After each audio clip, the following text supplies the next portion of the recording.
किसी ने बड़े कमाल की बात कही है कि कामयाबी के सफर में धूप बड़ी काम आई, क्योंकि छांव अगर होती तो कब के सो गए होते। हाय गाइस, मेरा नाम है आरजे कार्तिक। एक छोटी सी कहानी। ये कहानी एक छोटे बच्चे की जो नाना जी के यहाँ गर्मी की छुट्टियों में गया और नाना जी से जाकर के कुछ सवाल करने लगा। उसने कहा कि नाना जी मुझे बताइए, हमारी पूरी क्लास में पूरे साल हमें पढ़ाया गया कि वो महान थे, उन्होंने ये महान वाला काम किया, ये महानता वाला काम किया। ये महान लोग जो होते हैं ऐसा क्या करते हैं कि ये महान बन जाते हैं, क्या अलग करते हैं? तो नाना जी ने कहा कि बेटा कहाँ तुम इतनी बड़ी बड़ी बातें कर रहे हो, अभी छोटे बच्चे हो, मजे करो, नाना के आए हो, मौज करो, मजे करो, मस्ती करो, खाओ पियो। उस बच्चे ने कहा नहीं नाना जी, मुझे तो इस सवाल का जवाब चाहिए। नाना जी ने कहा ठीक है, हम शाम में आपको इस सवाल का जवाब देंगे। शाम में वो बच्चे को लेकर के मार्केट गए, 2 छोटे छोटे पौधे खरीद करके लाए।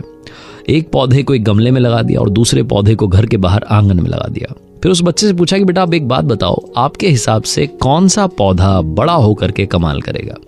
उस छोटे बच्चे ने कहा कि नाना जी, जो गमले में लगाया है, जो हम घर के अंदर रखेंगे वो कमाल करेगा, क्योंकि उसे जानवर भी कोई नुकसान नहीं पहुंचाएंगे, उसे कोई दिक्कत नहीं होगी, वही आगे चल करके बड़ा हो जाएगा। नाना जी ने कहा ठीक है, मिलते हैं अगले साल अगली गर्मी की छुट्टियों में। 1 साल के बाद में फिर से बच्चा नाना जी के यहाँ पहुंचा और उसने जाकर के वही सवाल किया कि महान लोग महानता वाला काम ऐसा क्या करते हैं कि वो महान बन जाते हैं, क्या होता है ये काम? तो नाना जी ने उस बच्चे से कहा कि बेटा मैंने आपसे कहा था ना पिछले साल 2 पौधे लगाए थे, जाओ उनको देख कर के आओ पहले और फिर मुझे बताओ कि कौन सा पौधा जो है ग्रो कर गया है। छोटा बच्चा दौड़ करके गया, उस जगह पर पहुंच गया, उसे पता था कहाँ गमला रखा है। वहां जाकर के उसने देखा तो वो पौधा जो था गमले वाला वो बड़ा हो चुका था। फटाफट से नाना जी के पास गया और जाकर के बोला कि देखो मैंने आपसे कहा था ना कि गमले वाला पौधा बड़ा हो जाएगा। नाना जी ने कहा कि बेटा ये बात कहने से पहले एक बार बाहर जाकर के आंगन वाला पौधा तो देख लो। छोटा बच्चा आंगन में गया और वहां जाकर के देखता है कि वहां पर कोई भी पौधा नहीं था, वहां एक बड़ा सा पेड़ लगा हुआ था। उस छोटे से बच्चे को समझ नहीं आया कि ये चमत्कार कैसे हुआ है। वो बच्चा दौड़ करके नाना जी के पास आया और आकर के पूछने लगा कि नाना जी एक बात बताइए, ये चमत्कार कैसे हो गया? वो जो छोटा सा पौधा था वो आज इतना बड़ा पेड़ कैसे बन गया? तो नाना जी ने कहा कि मैंने कहा था ना कि महान लोग महानता वाला काम कैसे करते हैं, तुम्हें समझाऊंगा। तुम्हें पता है जो गमले में पौधा लगा था उसे कोई दिक्कत ही नहीं आई।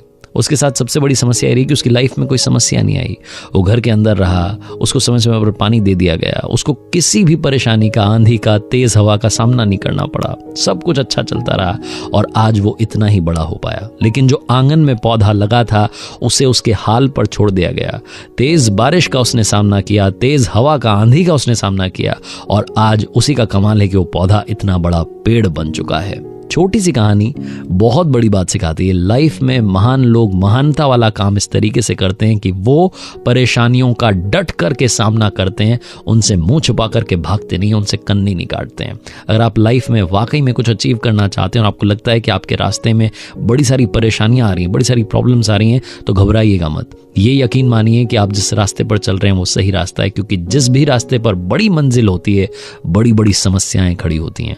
उन समस्याओं को पार करते चलिए। महान बनने का बस यही अवसर है, यही मौका है। आरजे कार्तिक बस यही कहेगा, कर दिखाओ कुछ ऐसा कि दुनिया करना चाहे आपके जैसा।